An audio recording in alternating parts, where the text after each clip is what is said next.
Hi, we're back at the LTV studio. It's March 16th. I'm here with Natalie and Matt from LTV. Thanks so much for helping us, Matt. So just to give everybody a brief introduction, we've already met with everyone last week.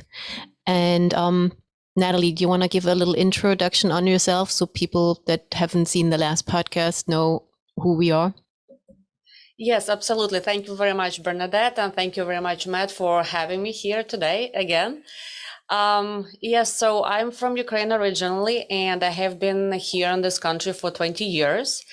And with the war starting in Ukraine and my family being in Ukraine, I decided to do whatever I can to raise awareness in our community and to see maybe we can spread a little bit of kindness to Ukraine, of support, and maybe we can help with some clothing and food or anything we can help them with at this difficult time.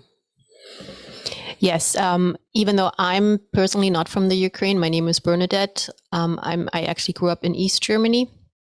And so for me, this is also more of a personal involvement to raise awareness. The war has now been going on for the past 3 weeks. Things seem to fester more and more. So one of the reasons why we started this podcast is we don't want to lose sight. And we also have direct connections, especially Natalie has direct connections into the Ukraine. And Matt also he has been traveling around Eastern Europe. So we all have a really emotional connection to this topic. So Natalie, give us a quick introduction on what you guys did a few weeks back. I think, Matt, you went there and to the windmill in East Hampton, correct? Do you want to talk about this briefly? Yeah, thanks for having me on. I'm Matt here over at LTV. I went over to the Stand With Ukraine event that we will show right here. Went to the Hook Mill hosted by the East Hampton Village Mayor Jerry Larson, and I went there to film, and I was shocked to see how many Eastern European people live in the area. Many locals like myself really wouldn't know that unless you personally knew them. And to see the support from not only Europeans living here, but locals who have nothing to do with Ukraine was awesome. It really was a great event to see everyone come together and care about something happening all the way across the world was awesome. And then that's how I saw you there. I don't think I met you there, but I saw you there, and with my sign, right? Yep, with your sign. Yes. And then of course we also have, this photo. You were in 4 articles with the East Hampton Star, the East Hampton Press, and got a little bit of publicity last week. Yes. Yep, and you were doing publicity for your cousin back at home that you wanted to talk about today. Oh, yes. I have a little bit of good news. My cousin, who is a single mom, she was based in Khmelnytsky region in Ukraine. And when the war started, she decided to flee the country to save herself and her child. And she happened not to have any cash with her, and there was a huge run on banks. So she had to make this decision whether to jump in the car that her kind friend was offering for her and her daughter, or to go to the bank and get cash. So she didn't pack anything because the car was full of people. There were 7 people in that car, and the car was actually small. It was a 5-seater, 7 people, a newborn, and a cat. Wow. And these people were trying to escape, and they spent 48 hours on the Polish border. I cannot even imagine how difficult that was. Yes, Bernadette. Yeah, actually, we have some footage that I received from a friend who drove all the way from Germany. I believe it was a trip that was 1,000 miles both ways. I mean, it's a round trip, where he actually dropped off donations directly at the Polish border, and he took back 33 women and children. It was a group of hotels that had organized that. So just to give people an impression, Matt is going to show some images right here of how also positively Ukrainian refugees were welcomed at the border. So this is basically what your cousin must have seen when she arrived there. Yes, absolutely. And the huge thank yous to all countries that have been so kind, accepting families into their homes. And believe it or not, I was trying to help my cousin who was stuck at the Polish border without money, without luggage, without anything, just with her daughter, going nowhere, basically to save their lives. I was very lucky to get in contact with my old friend.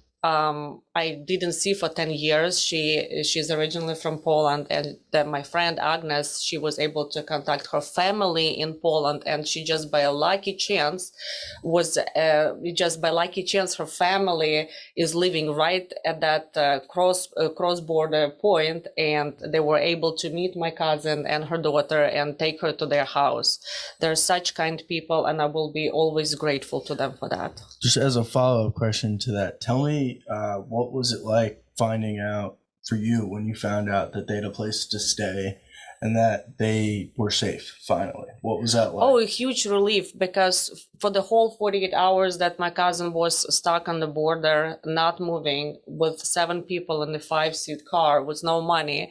And I felt so helpless. I cannot even tell you, because there was no way I could send her money. I could help her. And I cannot even tell you how grateful I am to all people that are helping Ukrainian families in need right now, because these people really need our help.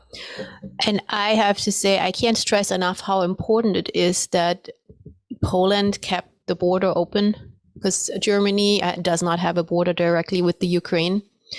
So for them to not shut the border down is a lifeline, because of course towards the east there's no escaping. To the north there's Belarus, and it's been an absolute lifesaver for people, for many people, going to Western countries.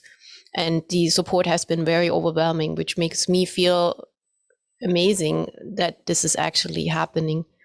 So where is your cousin now, Natalie? Where did she end up going after her 48-hour ordeal?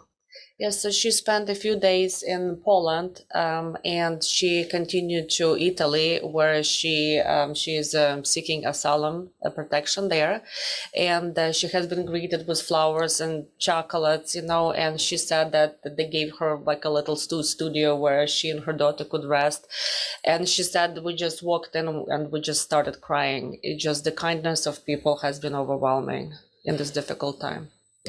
But of course, your cousin still has probably numerous friends and family that are left behind in the Ukraine, yes, correct? Yes, her friend and myself, my dad, who is 70 years old, he will be 70 years old in a few weeks, actually, will be celebrating his birthday in a bomb shelter.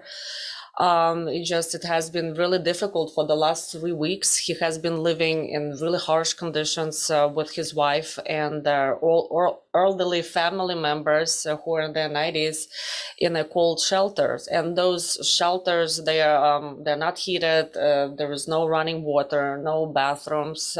It's really hard. And it has been very hard for me to get in touch with him also, because the phones are running out of batteries. There is no Wi-Fi in the basement, so he has to go up into his apartment. But every time I get in touch with him, which is every 3rd or 4th day, he would say, Natalie, I have to run back, and I hear sirens. So there is another air raid. And to tell a little bit more information about it, because lots of people are asking, are there Russians in Western Ukraine? Why are there air raids? So Russians are shooting missiles from the Black Sea and from Belarus all over the country. So although there are no Russian soldiers, particularly in that region where I'm from, Khmelnytsky, their air raids have been going on for the last 3 weeks, every few hours. So people live in really difficult conditions without any sleep.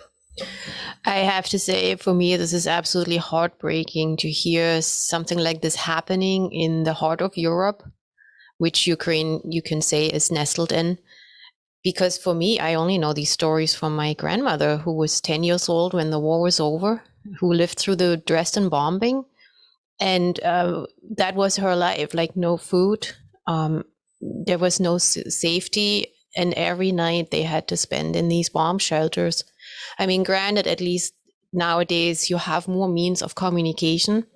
So back 80 years ago, you would have not even been able to be in touch with your family. But like for me to listen to this, I'm like, am I in the wrong movie? I think I need to change theater. It's absolutely channel, right.